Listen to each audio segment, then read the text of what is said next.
ಬನ್ನಿ ಸ್ನೇಹಿತರೆ, ಇವತ್ತು ಆಯುರ್ವೇದದ ಬಗ್ಗೆ ಮಾತಾಡೋಣ. ಯಾಕೆಂದರೆ ನಮ್ಮ ಹೃದಯಕ್ಕೆ ಹತ್ತಿರವಾಗಿರ್ತಕ್ಕಂಥ ಸಬ್ಜೆಕ್ಟು. ನೋಡಿ, ನಮ್ಮ ದೇಶದ ಮೇಲೆ ಮುಸಲ್ಮಾನರು ಆಕ್ರಮಣ ಮಾಡಿದ್ರು, ಅದಾದ ನಂತರ ಐರೋಪ್ಯ ದೇಶದವರು ಆಕ್ರಮಣ ಮಾಡಿದ್ರು, ಬ್ರಿಟನ್ರ ಆಕ್ರಮಣ ಮಾಡಿದ್ರು. ಐರೋಪ್ಯ ದೇಶದಲ್ಲಿ 2 ಕವಲಾಗಿ ಹೊಡೆದ್ರು. ಒಂದು ಕವಲು ಏನಾಯಿತು, ಫ್ರಾನ್ಸು, ಜರ್ಮನಿ, ಸ್ಪೇನ್ನವ್ರು ಏನು ಮಾಡಿದ್ರು, ಅವರು ಆಕ್ರಮಣ ಮಾಡಿದ್ರು. ಅವ್ರು ಆಕ್ರಮಣ ಮಾಡಿದ್ರೆ ದುಬೈ, ಮಸ್ಕ್ಯಾಟು ಆ ಕಡೆಗೆ ಹೋದ್ರು ಅವರು. ಈ ಬ್ರಿಟಿಷರು ಏನಾಗಿದೆ, ಈ ಕಡೆ ಬಂದುಬಿಟ್ರು ಅವರು. ಇಂಡಿಯಾ, ಪಾಕಿಸ್ತಾನ ಈ ಕಡೆ ಬಂದುಬಿಟ್ರು. ಈ ಕಡೆ ಬಂದುಬಿಟ್ಟು ಏನು ಮಾಡಿದ್ರು, ಇಲ್ಲಿ ರಾಜ್ಯಭಾರ ಮಾಡಿದ್ರು. ಈ ಥರ ರಾಜ್ಯಭಾರ ಮಾಡಿದಾಗ ಮೂಲಭೂತವಾಗಿ ಅವ್ರು ಬಂದಿದ್ದು ಊಟದ ಸಮಸ್ಯೆ ನೀಗಿಸ್ಕೊಳ್ಳೋಕ್ಕೆ, ಆರೋಗ್ಯದ ಸಮಸ್ಯೆಯಲ್ಲಿ ಹೆಚ್ಚಿನ ಸಂಶೋಧನೆ ಮಾಡೋದಕ್ಕೋಸ್ಕರ. ಹೀಗೆ ಮಾಡ್ತಾ ಮಾಡ್ತಾ ಬಂದವರು ಏನು ಮಾಡಿದ್ರು, ಇಂಡಿಯನ್ ಮಸಾಲೆ ಪದಾರ್ಥಗಳು ನೋಡಿ, ಅರಿಶಿಣ ಇರ್ಬೋದು, ಮೆಣಸಿನ್ಕಾಯಿ ಇರ್ಬೋದು, ಮೆಣಸಿರ್ಬೋದು, ಲವಂಗ ಇರ್ಬೋದು, ಯಾಲಕ್ಕಿ ಇರ್ಬೋದು, ಹೇಳ್ತಾ ಹೋದ್ರೆ ದೊಡ್ಡ ಲಿಸ್ಟು. ಇದನ್ನೆಲ್ಲ ಹುಡ್ಕೊಂಡು ಬಂದು ಏನು ಮಾಡಿದ್ರು, ಇಲ್ಲಿ 1850ನೇ ಇಸ್ವಿವರೆಗೂ ಮೈಸೂರು ಸಂಸ್ಥಾನದಲ್ಲಿ ಚಿನ್ನದ ನಾಣ್ಯಗಳಿದ್ದಂತೆ. ಕೃಷ್ಣದೇವರಾಯ ಆಗೋಗುತ್ತೆ. ಅದಾದ ನಂತರ ಅಲ್ಲಿ ಸಿಂಹಾಸನವನ್ನು ಮೈಸೂರಿಗೆ ತಗೊಂಬರ್ತಾರೆ. ದಸರಾ ಇಲ್ಲಿ ಪ್ರಾರಂಭ ಮಾಡ್ತಾರೆ. ಇಲ್ಲಿ ಪ್ರಾರಂಭ ಮಾಡಿ ಎಲ್ಲ ಇದಾದರೂ ನಮ್ಮ ದುಡ್ಡು ಏನಿತ್ತು ಚಿನ್ನದಲ್ಲಿತ್ತು. ಬ್ರಿಟಿಷರು ಪರ್ಮಿಷನ್ ಕೊಟ್ಟಿದ್ದರು, ನೀವು ವ್ಯಾಪಾರ ಮಾಡ್ಬೋದು ಅಂತ ಈಸ್ಟ್ ಇಂಡಿಯಾ ಕಂಪ್ನಿ. ಆ ಈಸ್ಟ್ ಇಂಡಿಯಾ ಕಂಪ್ನಿಯವರು ಬಂದು ನೋಡಿ, ಮೆಣಸು, ಮೆಣಸಿನಕಾಯಿ, ಯಾಲಕ್ಕಿ ಅಂತ ಬಂದು ಹಡಗುಗಳಲ್ಲಿ ಚಿನ್ನ ತೊಗೊಂಡು ದುಡ್ಡು ತುಂಬ್ಕೊಂಡು ಹೋದಂತೆ. ಏನು ಅಂದರೆ ಪೇಪರ್ ದುಡ್ಡು ಚಲಾವಣೆಯಲ್ಲಿ ಬಂದುಬಿಟ್ಟಿತ್ತು. ಚೈನಾ ದೇಶ ಫಸ್ಟ್ ಪೇಪರ್ ದುಡ್ಡು ಇದು ಮಾಡಿದ್ದು. ಏನಾಯಿತು, ಅದನ್ನು ಜಾರಿಗೆ ತಂದು ಇಲ್ಲಿ ಚಿನ್ನದ ನಾಣ್ಯಗಳನ್ನೆಲ್ಲ ಹಡಗುಗಳಲ್ಲಿ ತಗೊಂಡು ಹೋದರು. ಅಲ್ಲಿ ಬ್ರಿಟನ್ನಲ್ಲಿ ಗಲಾಟೆ ಆಯಿತು. ನಾವು ಪರ್ಮಿಷನ್ ಕೊಟ್ಟಿರೋರು ವ್ಯಾಪಾರ ಮಾಡಿ ಅಂತ, ನಮಗಿಂತ ಶ್ರೀಮಂತರಾಗ್ಬಿಟ್ಟಿದ್ದಾರಲ್ಲ ಇವರು, ಹೇಗೆ ಅಂತ ಅವ್ರಿಗೆ ಗೊತ್ತಾಯಿತು. ಇಂಡಿಯಾ ದೇಶದಲ್ಲಿ ಚಿನ್ನದ ನಾಣ್ಯಗಳಿದ್ದಾವೆ, ಚಿನ್ನದ ನಾಣ್ಯಗಳ ವ್ಯವಹಾರ ಮಾಡ್ತಾರೆ. ಆವಾಗ ಏನಾಯಿತು, ಅವರು ಇಂಡಿಯಾ ದೇಶದ ಸರ್ಕಾರ ನಡೆಸ್ತಕ್ಕಂಥ ಸಿಸ್ಟಮ್ನ ನಮ್ಮ ಕೈಲೇ ತಗೋಬೇಕು ಅಂತ ಅಂದ್ಬಿಟ್ಟು ತೀರ್ಮಾನ ಮಾಡ್ತಾರೆ. 1850ರಲ್ಲಿ ತೀರ್ಮಾನ ಮಾಡಿದ್ರೆ ಏನಾಗುತ್ತೆ, ಅದು ಹಾಗೂ ಹೀಗೂ ಸುದ್ದಿ ಹಬ್ಬಿಬಿಟ್ಟು 1857ರಲ್ಲಿ ಪ್ರಥಮ ಸ್ವಾತಂತ್ರ್ಯ ಸಂಗ್ರಾಮ ಆಗುತ್ತೆ. ಪ್ರಥಮ ಸ್ವಾತಂತ್ರ್ಯ ಸಂಗ್ರಾಮ ಆಗಿದ್ರೆ ನೋಡಿ, ಆವಾಗ ಏನು ಅಂತಂದ್ರೆ ಸ್ವಲ್ಪ ಇನ್ನೊಂದು ಚೂರು ನುಗ್ಬಿಟ್ಟಿದ್ರೆ ಆವಾಗಲೇ ಸ್ವಾತಂತ್ರ್ಯ ಸಿಕ್ಕೋದು. 90 ವರ್ಷಗಳು ಮುಂಚೆನೇ ಸಿಕ್ಕಿರೋದು. ಆದರೆ ಸ್ವಾತಂತ್ರ್ಯ ಸಂಗ್ರಾಮ 1857 ಶುರು ಆದರೂ ಲಕ್ನೋದಲ್ಲಿ ಸ್ವಾತಂತ್ರ್ಯ ಸಂಗ್ರಾಮ ಸಕ್ಸಸ್ ಆಗುತ್ತೆ. ರಾಮ್ ಪ್ರಸಾದ್ ಬಿಸ್ಮಿಲ್ಲಾ, ಮಂಗಲ್ ಪಾಂಡೆ ಇವರೆಲ್ಲ ಇರ್ತಾರೆ. ಇವರೆಲ್ಲ ಏನು ಮಾಡ್ತಾರೆ, ಬ್ರಿಟಿಷರ ವಿರುದ್ಧ ಭಯಂಕರವಾಗಿ ಹೋರಾಡ್ತಾರೆ. ಅಲ್ಲಿ ರೆಸಿಡೆನ್ಸಿ ಅಂತ ಒಂದು ಮೆಮೋರಿಯಲ್ ಮಾಡಿದ್ದಾರೆ. ಈ ಏನಾಗುತ್ತೆ, ಹುಚ್ಚು ಮುಂಡೆ ಮದುವೆಯಲ್ಲಿ ಉಂಡೋನೇ ಜಾಣ, ಆದಷ್ಟು ದುಡ್ಡು ಮಾಡಬೇಕು, ಮೋಜು ಮಸ್ತಿ ಮಾಡಬೇಕು ಅಂತ ಅಂದ್ಬಿಟ್ಟು ಏನಾಗುತ್ತೆ, ಬ್ರಿಟಿಷರಿಗೆ ಅವ್ರ ಕೈಲಿ ಊಟ ಹಾಕೋಕ್ಕಾಗಲ್ಲ ನಮಗೆ. ಆಗ ಅವರು ದೇಶ ಬಿಟ್ಟು ಹೋಗ್ತಾರೆ. ಕಾಂಗ್ರೆಸ್ನವ್ರು ಏನು ಮಾಡ್ತಾರೆ, ನಾವು ಸ್ವಾತಂತ್ರ್ಯ ತಂದುಕೊಟ್ಟಿದ್ದು ಅಂತ ತಂಪೇನು ದಾವೆ ಚಪ್ಪರಿಸ್ಕೊಂಡ್ಬಿಡ್ತಾರೆ. ನಮ್ಮ ಹಿಂದೂಗಳಾದರೂ ಚರಿತ್ರೆ ಬಗ್ಗೆ ಗಮನ ಹಟ್ಟಿಲ್ಲ. ಹಾಗಾಗಿ ಏನಾಯಿತು, ಯಾರೋ ಹುಯೇನ್ ಸಾಂಗ್ ಬರೆದಂತೆ, ಯಾರೋ ಅಮೇರಿಕಾದವನು ಬರೆದಂತೆ, ಯಾರೋ ಗುಹಾ ಅಂತಿದ್ರಂತೆ ಅವ್ರು ಬರೆದಂತೆ, ಈ ಥರ ಹಿಡಿಗಳು ಓದ್ಬಿಟ್ಟು ಕಾಂಗ್ರೆಸ್ನವ್ರು ಸ್ವಾತಂತ್ರ್ಯ ತಂದುಕೊಟ್ರು ಅಂತ ಅಂದ್ಬಿಟ್ಟು ಮಿಡ್ಲ್ ಸ್ಕೂಲ್, ಹೈಸ್ಕೂಲಲ್ಲಿ ಟೆಕ್ಸ್ಟ್ ಬುಕ್ಗಳಲ್ಲೂ ಸೇರಿಸ್ಬಿಟ್ರು. ಹೀಗಾಗಿ ಕಾಂಗ್ರೆಸ್ಸು ಸ್ವಾತಂತ್ರ್ಯ ತಂದುಕೊಟ್ಟಿದ್ದು ಪಕ್ಷ ಅನ್ನೋದು ಬಲವಾಗಿ ಬೇರೆಯವ್ರು ಬಿಡಿ. ಇದು ತಪ್ಪು ರೀ. ನಮಗೇನಾದ್ರು ಸ್ವಾತಂತ್ರ್ಯ ಬಂದಿದೆ ಅಂತಂದರೆ ಬ್ರಿಟಿಷರು ನಮ್ಗೆ ಊಟಕ್ಕೆ ಹಾಕೋಕ್ಕಾಗ್ದೇ ಓಡಿ ಹೋಗಿದ್ದಾರೆ. ಆ ಟೈಮಲ್ಲಿ ಗಲಾಟೆ ಮಾಡ್ತಿದ್ದವರು ಮುಂಚೂಣಿನಲ್ಲಿದ್ದವರು ಕಾಂಗ್ರೆಸ್ಸು. ಹಾಗಾಗಿ ಅದರ ಅಡ್ವಾಂಟೇಜನ್ನ ಕಾಂಗ್ರೆಸ್ನವ್ರು ತಗೊಂಡ್ರು ಅಂತ ಹೇಳ್ಬೋದು ಹೊರತು ಕಾಂಗ್ರೆಸ್ನವರು ನಮಗೆ ದೇಶಕ್ಕೆ ಸ್ವಾತಂತ್ರ್ಯ ತಂದು ಕೊಟ್ಟಿಲ್ಲ. ಈಗ ಬನ್ನಿ, ಮಸಾಲೆ ಪದಾರ್ಥಗಳಿಗೋಸ್ಕರ ಬ್ರಿಟಿಷರು ನಮ್ಮ ಮೇಲೆ ಬರ್ತಾರೆ. ಬಂದುಬಿಟ್ಟು ಚಿನ್ನವನ್ನು ತೊಗೊಂಡು ಹೋಗ್ತಾರೆ. ಚಿನ್ನ ತೊಗೊಂಡು ಹೋಗಿ ಏನಾಗುತ್ತೆ, ಜಾನ್ ಟೈಲರ್ ಕಂಪನಿ ಅಂತ ಅಂದ್ಬಿಟ್ಟು ನೋಡಿ, 1777ನೇ ಇಸ್ವಿನಲ್ಲಿ ಅವರು ಕೋಲಾರ ಚಿನ್ನದ ಗಣಿ ಪ್ರದೇಶದಲ್ಲಿ ಚಿನ್ನ ಮೈನಿಂಗ್ ಮಾಡೋದಕ್ಕೆ ಪರ್ಮಿಷನ್ ತಗೋತಾರೆ. ಜಾನ್ ಟೈಲರ್ ಕಂಪನಿ ಅಂತ ಅಂದ್ಬಿಟ್ಟು 1977ರಲ್ಲಿ ಶ್ರೀಮತಿ ಇಂದಿರಾ ಗಾಂಧಿಯವರು ಅದರದ್ದು 100 ಇಯರ್ಸ್ ಇದಾಗುತ್ತೆ ಜಾನ್ ಟೈಲರ್ ಕಂಪ್ನಿಗೆ. ಆ ಟೈಮಲ್ಲಿ KGFಗೆ ಬಂದಿದ್ದರು. ಅವರು ಅಲ್ಲಿ 100 ವರ್ಷದ ಸಂಭ್ರಮವನ್ನು ಆಚರಣೆ ಮಾಡಿದ್ರು. ಇದೇನಾಯಿತು ಅಂತಂದರೆ ಅಷ್ಟೊತ್ತಿಗಾಗಲೇ ಚಿನ್ನ ಸಿಗೋದು ಕಡಿಮೆ ಆಗಿತ್ತು. ಮಣ್ಣಲ್ಲಿ ಸಿಕ್ಕಾಪಟ್ಟೆ ಪ್ರಮಾಣದಲ್ಲಿ ಚಿನ್ನ ಸಿಗೋದು. ಆ ಚಿನ್ನವನ್ನೆಲ್ಲ ಎತ್ಕೊಂಡು ಹೋಗಿ ನಮ್ಮ ದೇಶವನ್ನು ಬಡತನ ಮಾಡಿದ್ದು ಈ ಬ್ರಿಟಿಷರು. ಇವರಿಂದ ನಾವೇನಾದರೂ ಕಲಿಯೋದಿದೆಯಾ ಅಂತ ಇದು ಮಾಡಿದಾಗ ಮಸಾಲೆ ಪದಾರ್ಥಕ್ಕೋಸ್ಕರ ಬಂದಿರತಕ್ಕಂಥ ವ್ಯಾಪಾರಿಗಳು ಹಡಗುಗಳಲ್ಲಿ ಚಿನ್ನ ತಗೊಂಡು ಹೋದ್ರಂತೆ. ಹಡಗುಗಳಲ್ಲಿ ಚಿನ್ನ ತಗೊಂಡು ಹೋದರು ಅಂತಂದರೆ ಅದು ಡೈವರ್ಟ್ ಆಗುತ್ತೆ ವಿಷಯ. ಹಾಗಾಗಿ ಆಯುರ್ವೇದದ ಬಗ್ಗೆ ಮಾತಾಡಬೇಕು ಅಂತಂದರೆ ನೋಡಿ, ನಮ್ಮಲ್ಲಿ ಸಿಗ್ತಕ್ಕಂಥ ಮಸಾಲೆ ಪದಾರ್ಥಗಳು ಯಾಲಕ್ಕಿ, ಮೆಣಸು, ಲವಂಗ ಈ ಥರ ಎಲ್ಲ ಇದ್ದಿದ್ದು ಇದು ಔಷಧಿಯಾಗಿ ಉಪಯೋಗಿಸ್ತಿದ್ವಿ, ಮತ್ತು ಆಹಾರ ಪದಾರ್ಥವಾಗಿ ಉಪಯೋಗಿಸ್ತಿದ್ವಿ, ಮಸಾಲೆ ಪದಾರ್ಥವಾಗಿ ಉಪಯೋಗಿಸ್ತಿದ್ವಿ. ಮಸಾಲೆ ಪದಾರ್ಥ ಅಂತಂದರೆ ಬಾಯಿಗೆ ರುಚಿಯಾಗಿರ್ತಕ್ಕಂಥ ಪದಾರ್ಥಗಳು, ಅದರ ಮುಖಾಂತರ ಆರೋಗ್ಯ ಇದೆಲ್ಲ ಯೋಚನೆ ಮಾಡಬೇಕಾದ್ರೆ ಉಪ್ಪು, ಹುಳಿ, ಖಾರದ ಬಗ್ಗೆ ಮಾತಾಡಲೇಬೇಕು. ಉಪ್ಪು ಅಂತಂದರೆ ನೋಡಿ, ಗಾಂಧೀಜಿಯವರು ದಂಡಿ ಸತ್ಯಾಗ್ರಹ ಮಾಡಿದಂಥ ಉಪ್ಪಿನ ಸತ್ಯಾಗ್ರಹ ಮಾಡಿದ ಉಪ್ಪು ತೆಗೆಯೋರಿಗೆ ಟ್ಯಾಕ್ಸ್ ಕಟ್ಟೋದು ಬೇಕಿಲ್ಲ ಅಂತ ಅಂದ್ಬಿಟ್ಟು 1942ನೇ ಇಸ್ವಿನ ದೊಡ್ಡ ಸತ್ಯಾಗ್ರಹ, ದಂಡಿ ಸತ್ಯಾಗ್ರಹ ಮಾಡಿದ್ರಂತೆ ಅಂತಲೇ ಹೇಳ್ತೀವಿ. ಈ ಉಪ್ಪು ಮತ್ತು ಖಾರದ ಬಗ್ಗೆ, ಮೆಣಸಿನಕಾಯಿ ಖಾರ ಇದು ಸುಲಭವಾಗಿ ಸಿಗ್ತಕ್ಕಂಥ ಖಾರ, ಇದಲ್ಲದೆ ಮೆಣಸು, ಲವಂಗ ಇದ್ರಲ್ಲೂ ಸಹ ಖಾರ ಇದೆ. ಇದನ್ನೆಲ್ಲ ತಗೋಬೇಕು ಅಂತ ಬಂದವ್ರಿಗೆ ಉಪ್ಪು, ಹುಳಿ, ಖಾರದ ಬಗ್ಗೆ ಮಾತಾಡಲೇಬೇಕು ಅನಿಸುತ್ತೆ. ಏನು ಅಂತಂದರೆ ಹುಳಿ ಅಂತ ಬಂದರೆ ನೋಡಿ, ನಿಂಬೆಹಣ್ಣು ಹುಳಿ ಬರುತ್ತೆ. ಇದಲ್ಲದೆ ಕೆಮಿಕಲಲ್ಲೂ ನಾವು ಹುಳಿ ಮಾಡ್ತೀವಿ, ಸಿಟ್ರಿಕ್ ಆ್ಯಸಿಡ್ ಅಂತ, ನಿಂಬುಪ್ಪು ಅಂತ ಹೇಳ್ತಾರೆ, ಅದು ಸಹ ಹುಳಿನೂ ಸಹ ಆರೋಗ್ಯ ಮೇಂಟೈನ್ ಮಾಡೋದ್ರಲ್ಲಿ ಭಾಳ ಪ್ರಮುಖವಾದ ಪಾತ್ರ ವಹಿಸಿದೆ. ಈ ಹುಳಿನಲ್ಲಿ ಯಾವುದು ಅತ್ಯಂತ ಶ್ರೇಷ್ಠವಾದ ಹುಳಿ ಅನ್ನೋದು ಕ್ವಶನ್ ಬರುತ್ತೆ.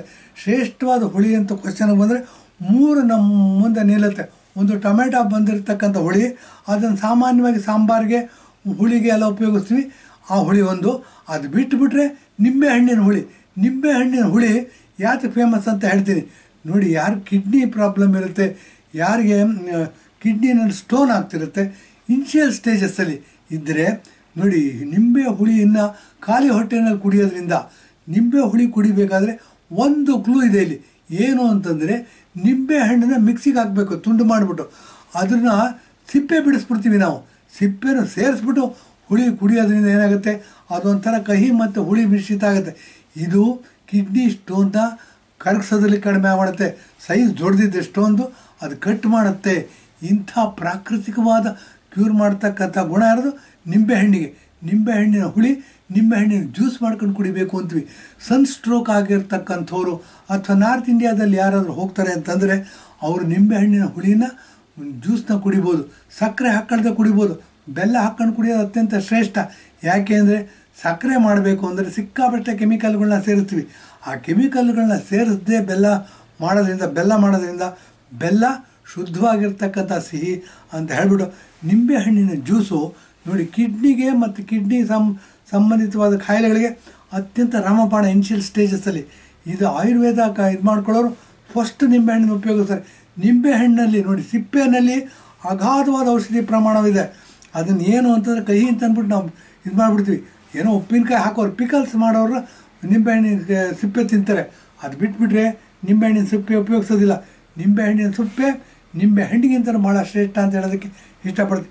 ಈಗಲೂ ಸಹ ಯಾರು ಶುಗರ್ ಕಂಪ್ಲೇಂಟ್ ಇದೆ, ಇನಿಷಿಯಲ್ ಸ್ಟೇಜಸ್ಸಲ್ಲಿದೆ, ಅವರು ಸೌತೆಕಾಯಿನ ತುಂಡುಗಳು ಮತ್ತು ನಿಂಬೆಹಣ್ಣಿನ ತುಂಡುಗಳು, ಟೊಮೆಟೊ ಇದಿಷ್ಟನ್ನು ಜ್ಯೂಸ್ ಮಾಡಿ ಮಿಕ್ಸಿಗೆ ಹಾಕಿ ಜ್ಯೂಸ್ ಮಾಡಿ ಕುಡಿಯೋದ್ರಿಂದ, ಖಾಲಿ ಹೊಟ್ಟೆನಲ್ಲಿ ಕುಡಿಯೋದ್ರಿಂದ ನಮಗೆ ಶುಗರ್ನೂ ಸಹ ಉಪಶಮನ ಮಾಡ್ಬೋದು, ಅದನ್ನು ಸಹ ಕಂಟ್ರೋಲ್ ತರ್ಬೋದು.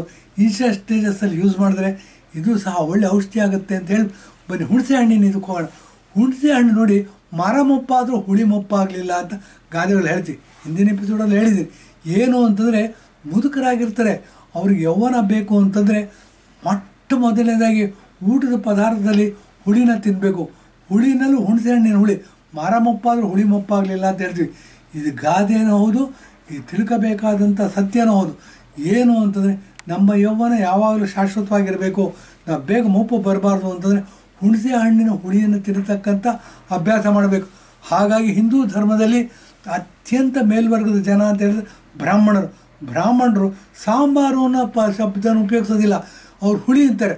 ಹುಳಿ ಅಂತಂದರೆ ಉಪ್ಪು ಮತ್ತು ಖಾರಕ್ಕೆ ಮುಂದಾಗಿ ಹುಳಿ ಇರುತ್ತೆ. ಅಂದರೆ ಬಾಯಿಗೆ ಇಟ್ಕೊಂಡ ತಕ್ಷಣ ಹುಳಿ ಗೊತ್ತಾಗುತ್ತೆ. ಈ ಹುಳಿ ಏನು ಅಂತಂದರೆ ನೋಡಿ, ಟ್ಯಾಮರಿನ್ ಅಂತ ಹೇಳ್ತಾರೆ ಇಂಗ್ಲೀಷಲ್ಲಿ. ಟ್ಯಾಮರಿನ್ ಮರದ ಎಲೆಗಳು ಸಣ್ಣಕ್ಕಿರುತ್ತೆ, ರೌಂಡಿಗಿರುತ್ತೆ. ಅದೇನಾಗುತ್ತೆ, ಹೀಗೆ ಓಪನ್ ಆಗಿರುತ್ತೆ, ಇದು ಕ್ಲೋಸ್ ಆಗುತ್ತೆ. ಹೀಗೆ ಅದು ಬೆಳಗ್ಗೆ ಆಯಿತು ಅಂತ ಗುರ್ತಾಗೋದಕ್ಕೆ ಅದು ಓಪನ್ ಆಗುತ್ತೆ.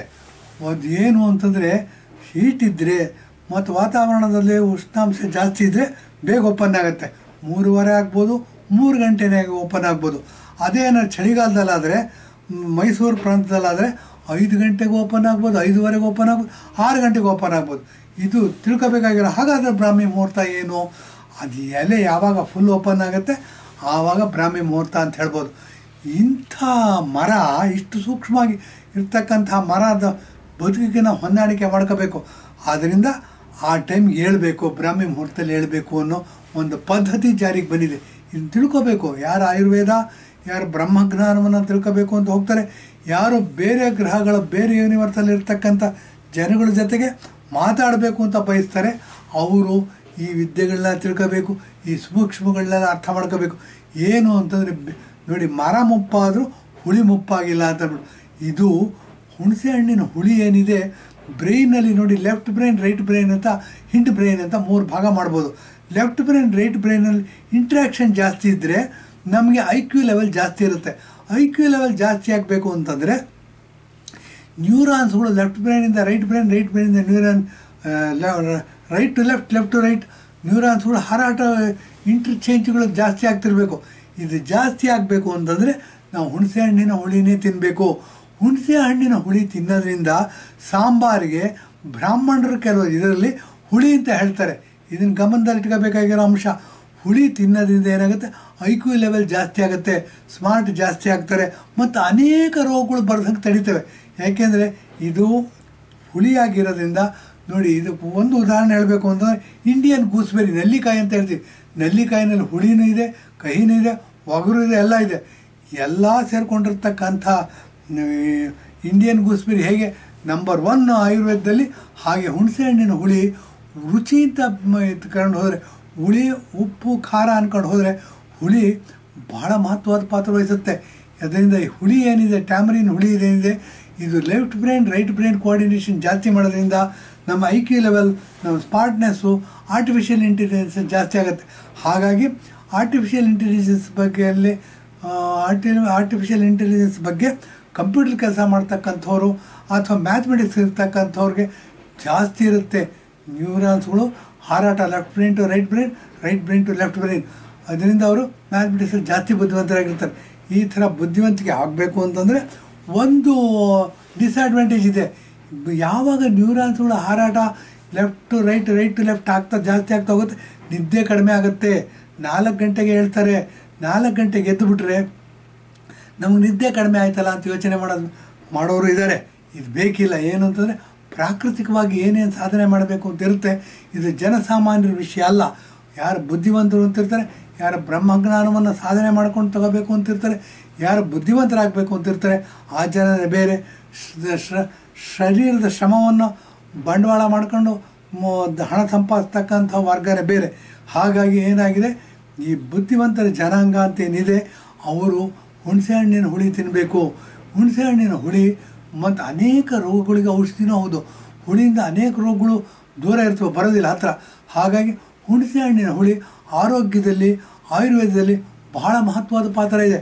ಅದರಲ್ಲೂ ನೋಡಿ, ಆಯುರ್ವೇದದಲ್ಲಿ ಮರ ಮುಪ್ಪಾದರೂ ಹುಳಿ ಮುಪ್ಪಾಗಲಿಲ್ಲ ಅಂತ ಹೇಳ್ತೀವಿ.